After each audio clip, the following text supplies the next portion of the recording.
Assalamualaikum. Ya, tunggu sebentar. Waalaikumsalam. Mari, silakan masuk.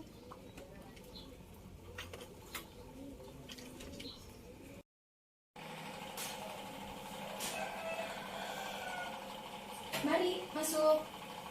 Terima kasih. Silakan duduk. Terima kasih.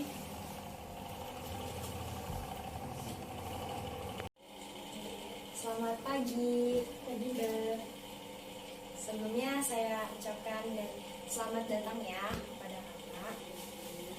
Kalau boleh saya tahu, kakak sebelumnya tahu saya dari siapa ya? Saya nyari tahu sendiri. Oke. Sebelumnya apa kakak udah pernah konseling? Kebetulan belum, Mbak. Oke, belum. Oke kak, kalau begitu biar kita lebih akrab dan biar ngobrol kita lebih nyaman, lebih enak. Sebelumnya saya izin memperkenalkan diri terlebih dahulu ya. Perkenalkan, nama saya Fahda Alfia. Silahkan kakak. Kenalin, Mbak. Nama saya Leni dari Pasar Kemis, Tangerang. Oke, baik, kalian ini dari Pasar Kamis Tangerang. Kalau boleh tahu, sekarang kesibukan kalian ini apa ya? Saya lagi kuliah, Mbak. Oke. Kesibukannya saya ngerjain tugas dari dosen. Jadi kesibukan sekarang kuliah begitu mahasiswa. Oke, baik. Nah, sebelumnya kabar Mbak Leni gimana nih? Alhamdulillah lagi baik badannya. Oke, alhamdulillah kalau begitu ya. Karena sebelumnya kalian belum pernah ke konseling, di sini saya ingin sedikit menjelaskan apa itu konseling individual kepada kalian ya.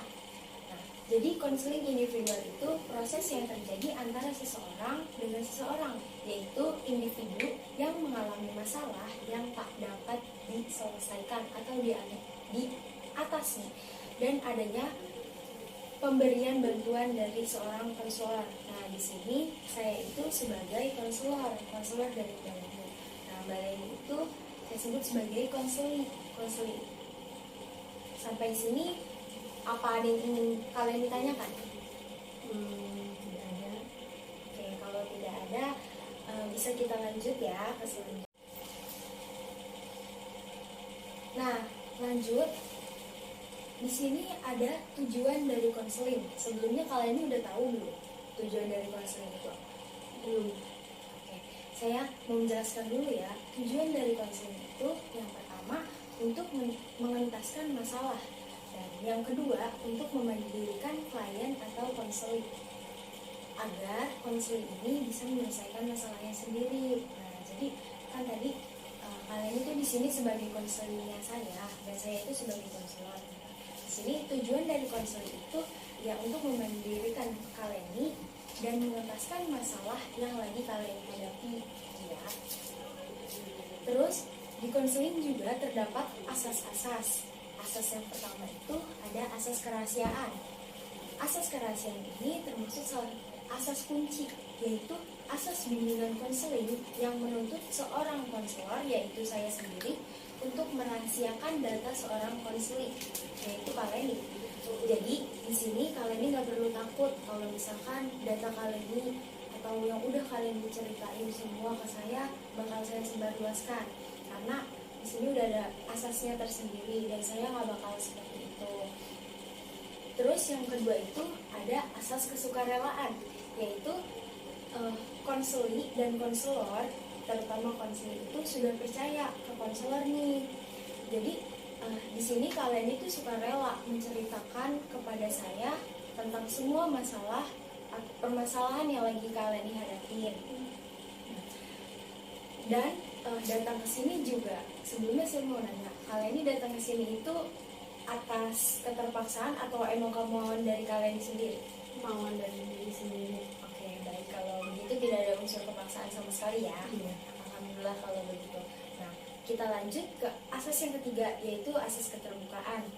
Nah, di sini konseling itu terbuka secara penuh apa yang dirasakan dan apa yang ingin diceritakan ke konselor.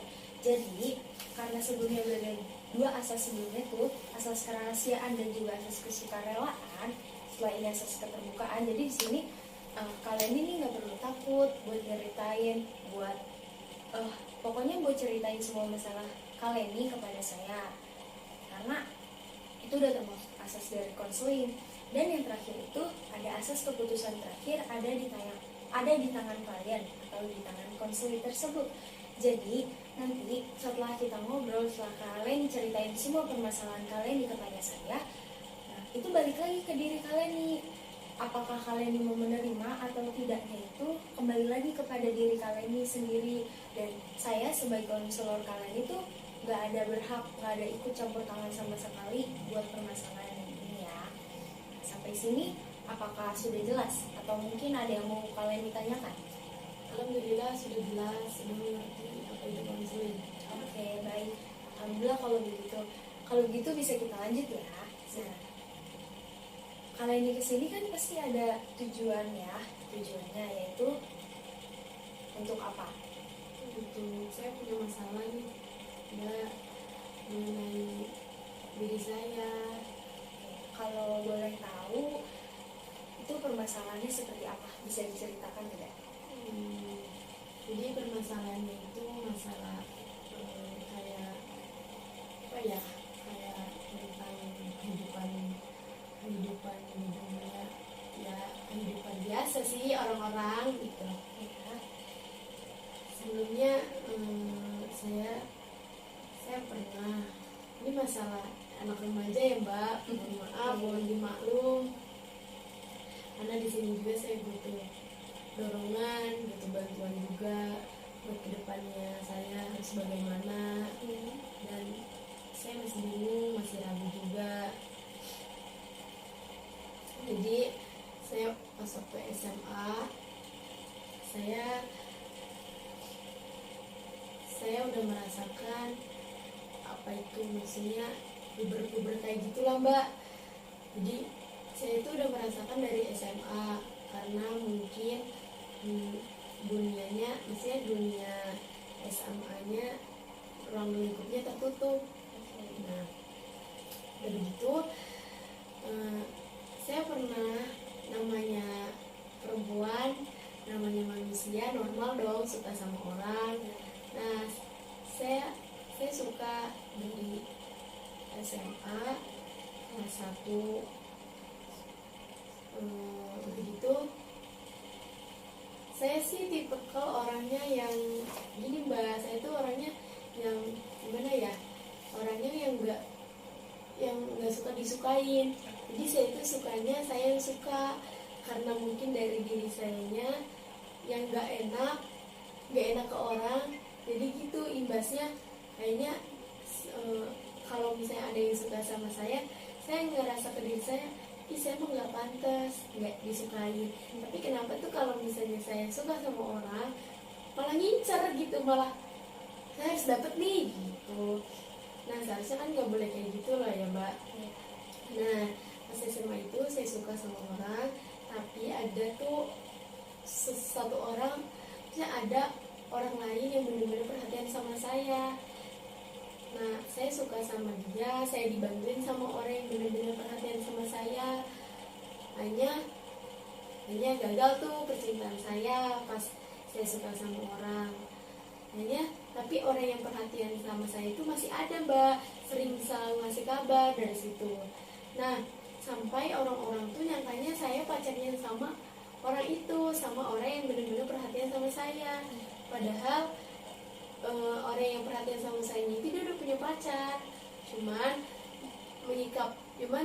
ke saya itu sikapnya dia mengakuinya sebagai adik saya katanya. Nah tapi saya namanya saya nggak suka, nggak cinta sama dia, jadi saya mikirnya ya itu keluarga saya, itu abang saya. Jadi saya nggak berpikir toh saya jatuh cinta, enggak. Makanya kalau ada orang-orang yang bertanya tuh, kamu pacar dia ya, saya jawab enggak, karena emang benar murni dalam hati saya itu dalam masa SMA tuh nggak ada, maksudnya saya nggak suka sama dia. Dan dia juga kan udah punya pacar, mana mungkin lah saya suka. Lagian kayaknya enggak deh, soalnya saya tuh tahu seluk beluk dia gitu.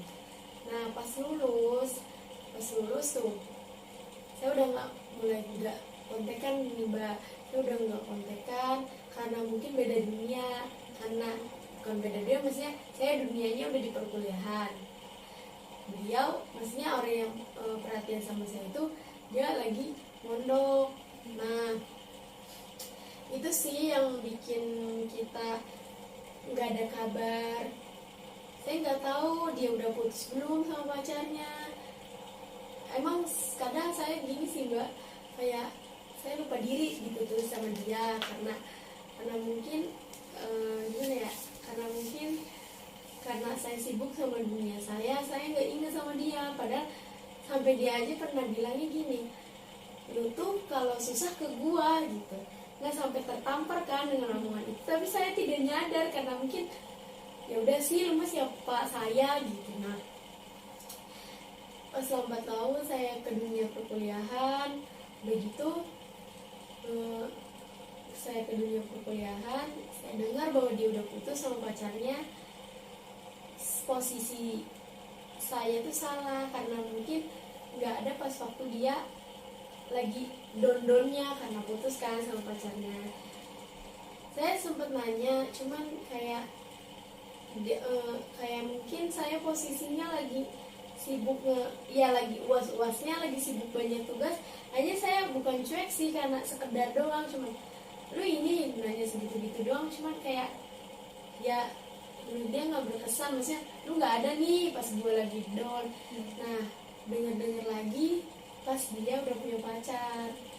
Tapi entah kenapa hati saya hati saya kayak sakit gitu, kayak kok kayak saya ngerasa apa sih, nggak rela sih dia sama dia punya pacar, padahal dia dulunya punya pacar.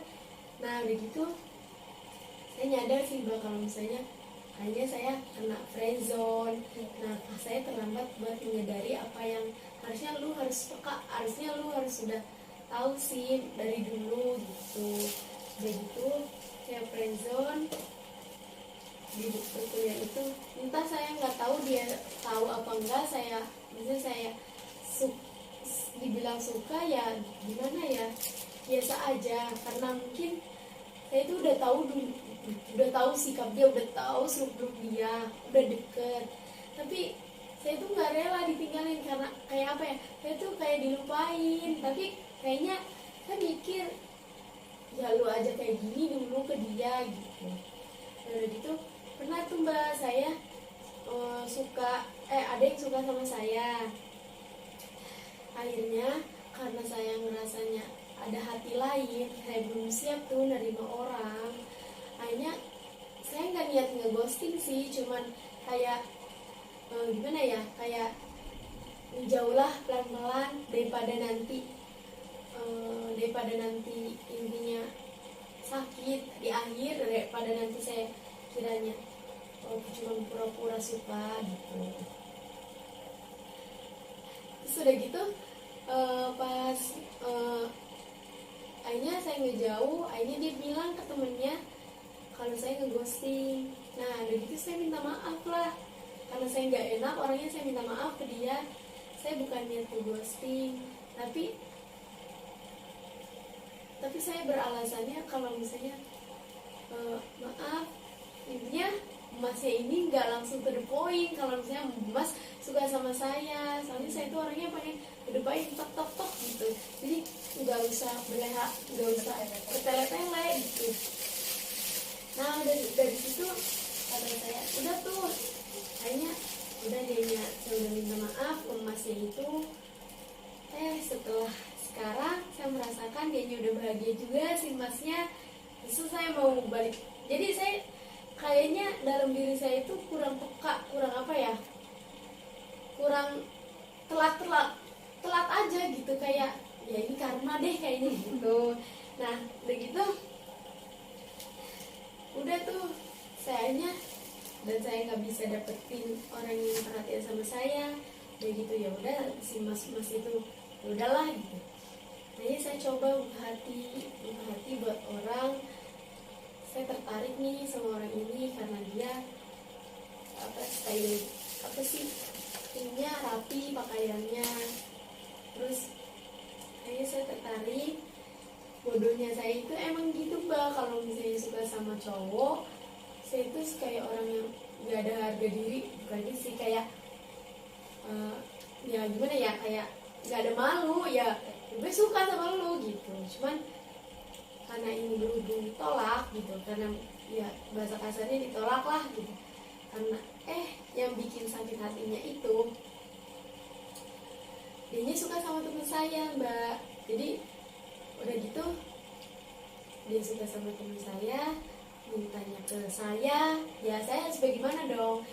Nah itu sih yang hal yang saya takutin itu. Saya tuh nggak percaya gitu, maksudnya nggak percaya ya si omongan cowok, omongan laki-laki gitu. Karena mungkin udah banyak, walaupun saya belum pacaran nih mbak ya, saya tuh banyak kayak teman-teman saya tuh cerita ke saya, curhat ke saya, yang dia 7 tahun pacaran akhirnya diselingkuhin diam-diam. Terus yang dia ngedeketin ini ternyata dia ngedeketinnya 5 gitu. Terus apalagi ya yang cowok katanya saya lagi ini nih, padahal dia lagi jalan sama siapa gitu. Yang saya takutin tuh, saya takut mbak, saya takut memikirkan kayak saya takut nih suka sama, tertarik nih sama cowok, padahal nggak boleh kayak gitu kan gitu. Tapi saya takutnya bukan trauma juga sih, ke trauma enggak, soalnya saya belum merasakan. Tapi saya udah gimana ya, udah banyak omong-omong gitu dari orang, kalau misalnya saya kalau misalnya cowok kayak gini. Nah itu yang bikin saya takutnya ke depannya saya nggak mau nikah, takut sayanya nggak suka sama cowok, itu doang sih kak. Nah, setelah kalian ceritain yang tadi permasalahan kalian itu, pasti sebelumnya kayak kalian ini punya nih teman cerita kalian nih ya, baik cewek ataupun cowok gitu. Itu tanggapan mereka gimana tuh setelah dengar kalian? Kadang tanggapannya yang namanya temen ya, maksudnya ya didengerin, cuman solusi ya kadang gini dong, ya itu hukum karma lain gitu ya. Ya kalau diteluk-teluk kalau kita pahami sih emang benar ini hukum karma mungkin. Nah ya udah mau gimana lagi lain katanya gitu, udah tinggalin aja, udah jangan dipikirin kayak gini.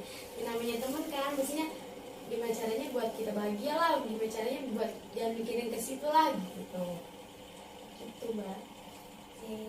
Nah setelah situ tuh kan tadi kata kalian itu udah friendzone dari SMA ya, sampai sekarang kalian ini semester 7.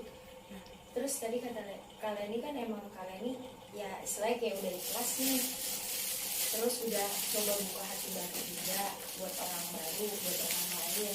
Nah, tapi perasaan sama yang friendzone itu masih atau gimana nih sekarang?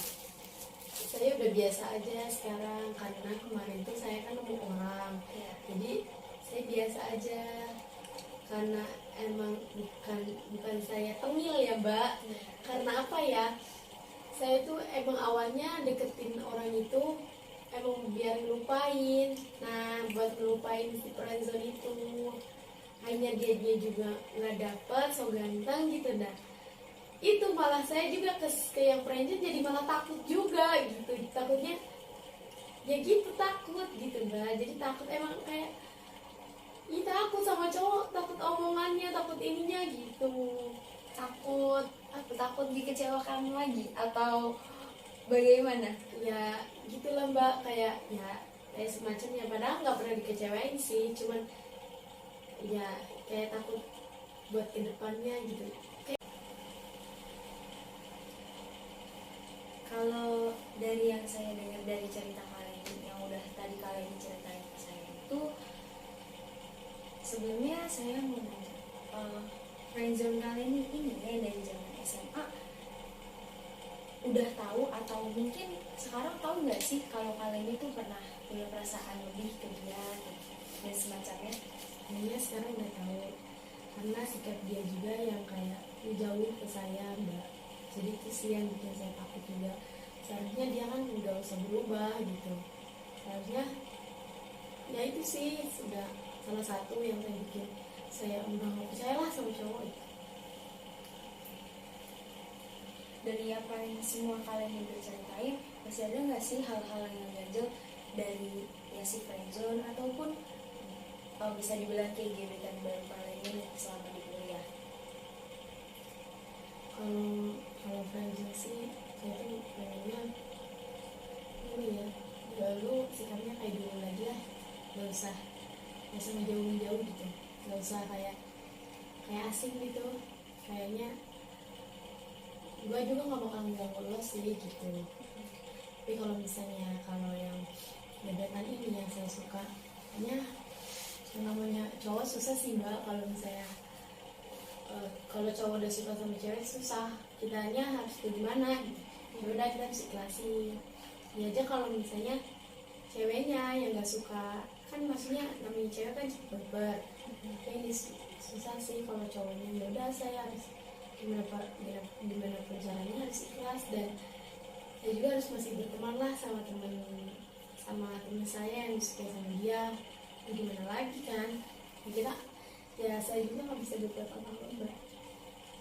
Tapi dari gimana ya, maksudnya tuh kayak dari diri kalian sendiri, apa kayak ada yang ngerasa apa sih kayak jadi males sama temennya kalian nih yang disukain sama gebetannya kalian nih, atau emang jadi tuh biar nggak ikhlas cuma di mulut doang gitu, tapi dari hati kalian juga? Enggak, saya ikhlas, cuman kayak tahu aja sih kayak lucu ya gitu. Cuman saya ikhlas, mau gimana pun caranya juga ya udah, mau gimana lagi gitu. Saya nggak bisa berbuat apa-apa, hanya bisa ikhlas. Kalau ketemu biasa aja gitu, kayaknya mah dari dianya juga sih, maksudnya yang nggak enak ke saya. Cuman saya mah biasa aja, mau gimana lagi sih gitu. Nah, setelah kan tadi kalian ini bilang yang gebetan baru kalian itu kayak apa ya begitu tuh, suka juga sama kalian. Tapi setelah itu kalian ini udah pernah ketemu langsung belum? Setelah kalian ini tahu kalau gebetan kalian ini yang baru nih suka sama teman kalian nih. Oh iya mbak, kan pernah tuh ada di satu event dimana saya bisa ketemu sama dia sih. Saya yang awalnya cuma whatsappan, ini dia meresponnya dengan baik. Cuman kadang ada omongan temennya ngomong jangan terlalu dekat, jangan terlalu itu sering chat kan. Dianya udah mulai risih, aja saya juga udah berusaha sih, saya agak ngejauh sedikit, nggak terlalu inilah gitu ke dia. Ada event tuh dimana saya bersyukur aja sih bisa foto juga sama orang yang saya senengin, terus bisa saling sapa juga. Saya seneng juga sih. Cuman ya senengnya itu karena udah ada omongan dari orang, jadi nggak seneng banget gitu. Malah saya juga jaga image gitu, nggak ngeluarin diri saya gitu. Nah, karena tuh saya tahu itu gara-gara dia sebelumnya pernah foto berdua, foto aja katanya. Jadi tuh tiba-tiba saya dengar juga dia chattingan lah gitu, tapi nggak tahu ya di mananya. Terus dengan bodohnya itu cowoknya itu ngechat saya, nanya tentang dia, entah apa yang di pikiran dia tuh nggak tahu lah. Tapi kayak saya tuh suzonnya gini mbak, lu tuh kayak gitu karena buat gua ini nggak sih gitu, buat gua biar tahu gitu gue suka sama ini, lu jangan ngejar-ngejar gue lagi sih gitu. Saya berpikirannya kayak gitu sih mbak. Sudah gitu ya, saya udah tahu kayak gitu, ya udah saya udah mau gimana lagi, ya udah gitu. Saya udahlah gitu. Sekarang tuh dari situ saya berpikir bahwa saya udah gak percaya sih sama cowok gitu. Nah, yang bikin saya takut tuh itu tuh, saya takutnya nggak suka sama cowok, nggak percaya sama cowok, endingnya saya gak nikah mbak gitu. Dari permasalahan yang udah kalian hadapi, apa ya, kayak momen mungkin Mungkin kalau bisa berbagi momen tersedih atau terburuk tentang percintaan kalian ini, apa kalian misalnya pernah sampai nangisin friendzone ataupun gebetan barunya, atau pernah kayak menyesali atau kenapa gitu? Kalau friendzone tuh saya pernah nangis, namanya manusia, tapi saya nggak pernah nangis di depan orang. Kayak kalau saya nangis di depan orang itu kayak bercanda aja sih, padahal itu sebenarnya sakit, cuman ya nggak perlu lah gitu. Tapi kalau misalnya saya pernah nangis sama yang friendzone, saya nangis gara-gara kangen, bukan kangen sih, ya gitulah, kangen perhatiannya dia. Terus kadang lu berubah gitu, saya pastinya nggak sedih digituin sama orang yang bener-bener kenal, sama orang yang bener-bener lu udah ngeklub lah, udah bener-bener perhatian sama lu, tiba-tiba dia udah nggak gitu lagi sama gua gitu.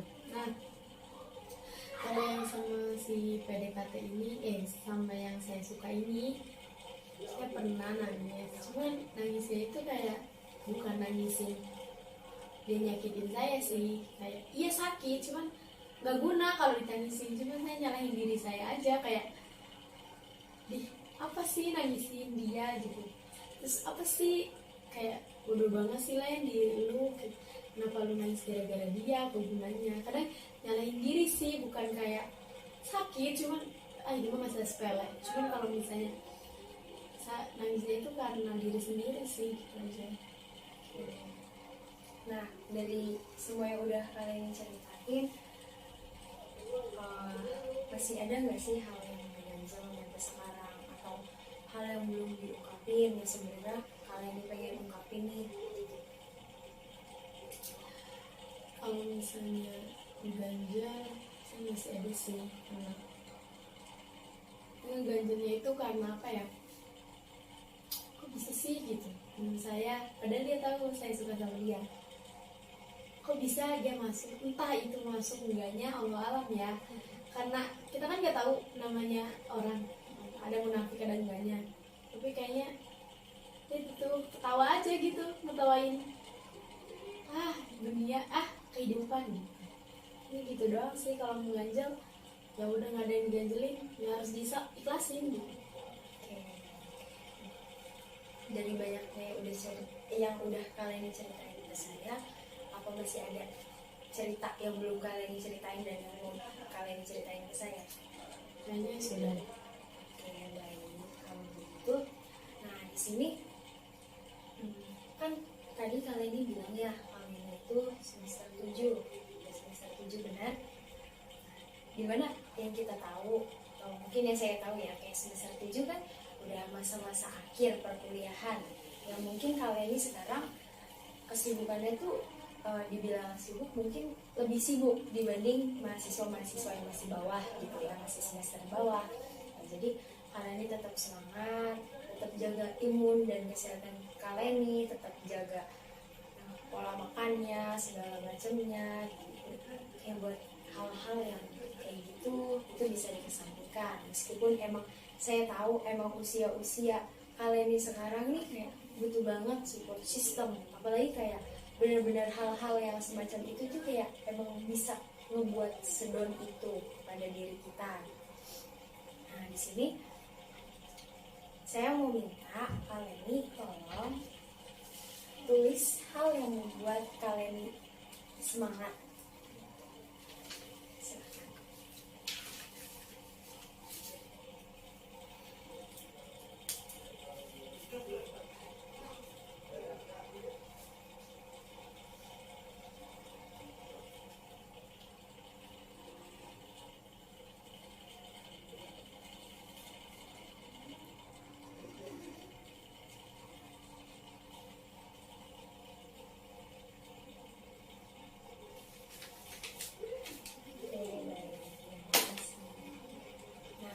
Di sini kalian ini nulis 3 yang bikin kalian ini semangat. Yang pertama itu diri sendiri, orang tua, dan tujuan. Kayaknya emang benar-benar 3-nya penting banget nih ya. Terus kalau boleh tahu kenapa sih ketiganya itu yang benar-benar bikin kalian ini semangat? Pertama dari diri sendiri deh. Karena kenapa ya? kasih aja ke diri sendiri, udah mau bertahan, udah mau berjuang, kayak udah mau lo terima kasih lah pada diri sendiri, harus malu gitu ke diri sendiri yang udah sampai sini, mau masih berjuang, mau masih bisa masih ya masih bisa bener-bener lu berjuang lah buat ke depan, lu harus semangat lah, diri lu aja bisa, masa nggak semangat. Nah kalau orang tua ya bagaimanapun gimana caranya kita harus bisa bahagiain orang tua dong, harus bagaimana caranya juga kita harus bisa buat orang tua kita bahagia.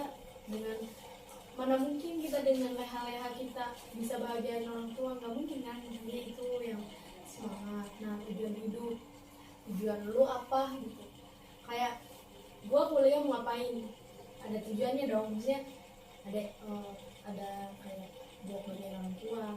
Terus tujuan lu hidup buat ngapain lagi, pasti itu butuh semangat. Kayak kalau misalnya dari diri sendiri aja nggak ada semangat, kayaknya dari orang lain juga nggak penting lah semangat itu kalau dari diri dianya nggak semangat sih gitu. Kalau itu kan tadi hal-hal yang membuat kalian ini semangat. Nah sekarang saya mau minta tolong lagi, kalian ini nulis nih hal-hal yang membuat kalian ini down. Maaf ya.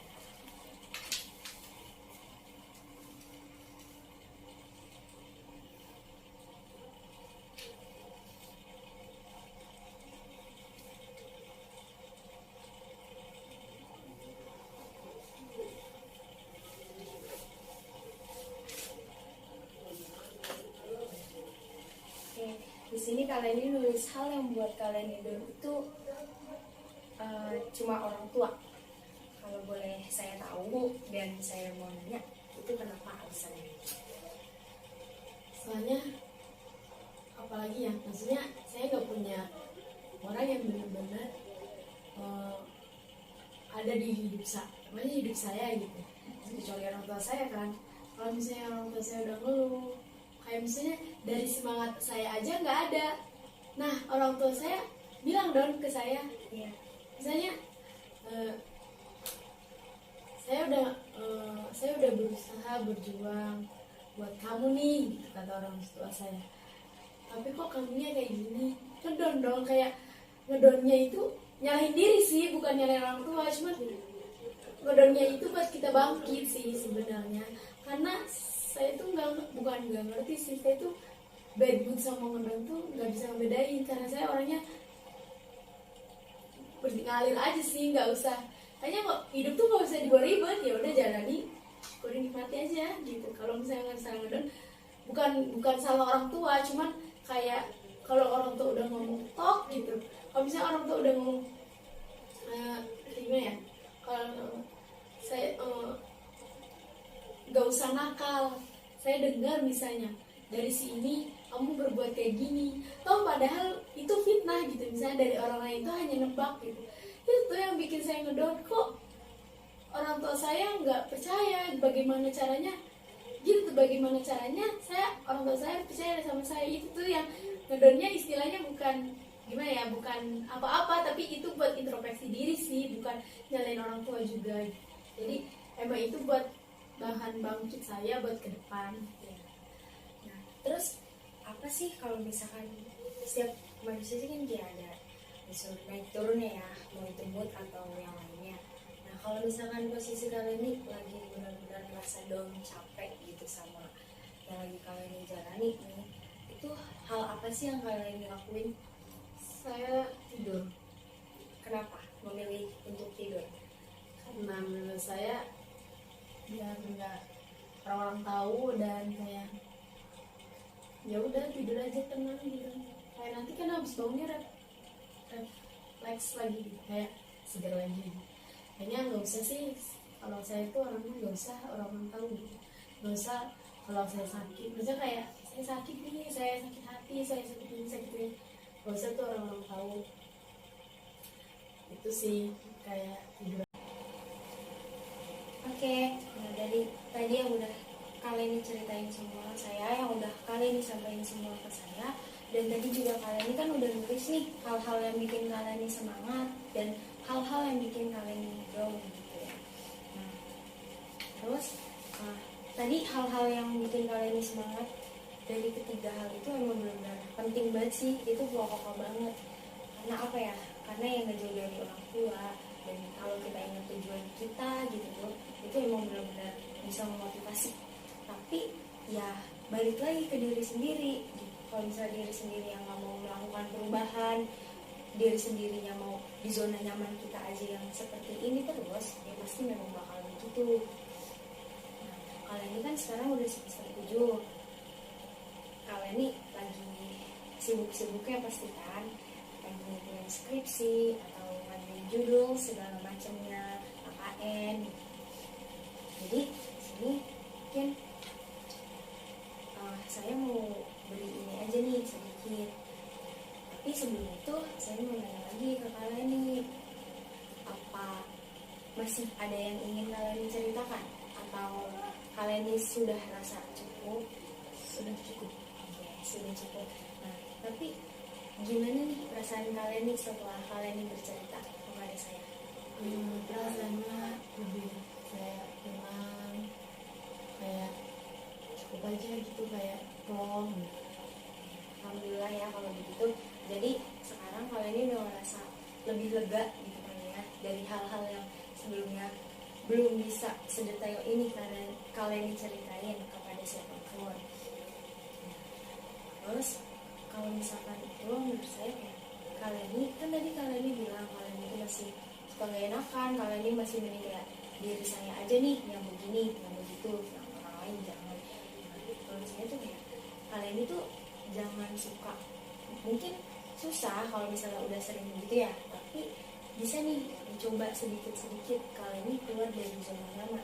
Salah satunya zona nyamannya itu jangan selalu menyalahkan diri sendiri, karena gimana ya, mau balik lagi ke siapa yang benar itu bukan perihal itu ya, tapi kayak yang nggak baik aja menyalahkan diri sendiri.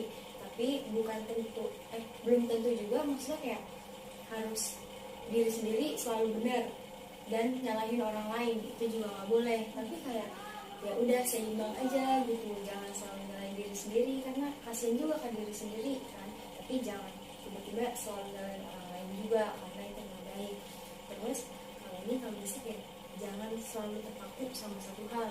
Kalian ini kan udah semester akhir nih, mungkin bisa apa ya, kan kalian ini emang nggak ini sih, nggak perlu di ini yang lagi gitu. Kalau semester akhir, umuran kalian ini emang kayak butuh banget hal-hal yang begitu, dan wajar, umum banget gitu ya, udah nggak asing banget. Nah, tapi balik lagi ke diri kalian nih, kalau misalkan kalian ini selalu terpaku dan hanya terpaku ke urusan yang itu, sedangkan tadi kan kalian ini nulis sendiri hal-hal yang bikin semangat. Nah, itu bisa dijadiin acuan kalian ini dibanding sama yang bikin hal-hal yang bikin kalian sakit gitu. Apalagi masalah tentang percintaan ya, yang emang udah nggak asing, tapi kayak ya udah biar ngalir. Nanti kalau orang-orang bilang mungkin kayak ya jodoh nggak akan kemana gitu, meskipun emang perlu, mungkin ya perlu butuh semacam seperti itu. Terus kurangin tuh rasa nggak enakan ke orang. Emang sih kayak kita baik tuh, jadi orang baik tuh emang nggak salah sama sekali, tapi maksudnya kita baik atau kita menolong seseorang juga kita harus melihat dulu diri kitanya, jangan selalu nolong orang tapi diri kitanya yang ternyata tuh terbebani gitu. Ternyata diri kitanya yang ngerasa oh kita ngasih feedback ke orang yang baik tapi kok kitanya jahat gitu ke diri sendiri, itu juga kan nggak baik ya. Dan mungkin kedepannya kalian ini bisa coba sedikit demi sedikit mencoba jangan seperti itu gitu. Sebelumnya saya mau ngucapin banyak terima kasih buat kalian ini karena udah mau bagi ceritanya ke saya, yang mungkin apa ya, yang sebelumnya hanya kalian ini ceritain inti-intinya atau sepotong-potong gitu ya ke orang lain gitu. Tapi ini dengan sukarela, dengan kepercayaan kalian ini udah mempercayai saya menjadi konselor kalian ini, dan saya mau mengucapkan beribu-ribu terima kasih kepada kalian nih.